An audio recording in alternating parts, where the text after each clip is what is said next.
మీరు శివుడి భక్తులైతే ఈ వీడియో మీకోసమే.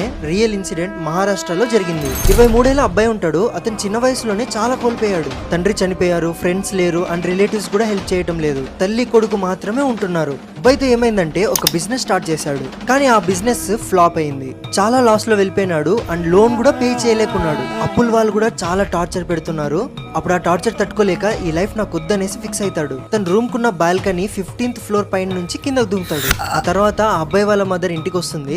సడన్ గా ఆ బిల్డింగ్ కున్న వాచ్మ్యాన్ కాల్ చేసి, అమ్మ మీ కొడుకు బిల్డింగ్ వెనకలు ఉన్నాడు అని చెప్పాడు. పోయి చూస్తే ఆ అబ్బాయి ఒక నంది పైన పడున్నాడు. అబ్బాయిని నీళ్ళు కొట్టి లేపుతారు. ఏమైందని అడిగితే, అమ్మా నేను నా ఫ్లోర్ నుంచి దూకానని చెప్పాడు. కానీ అక్కడ ఉన్న వాళ్ళు ఎవ్వరు నమ్మరు. సరే అనేసి వాళ్ళు సీసీటీవీ కెమెరా చూస్తారు.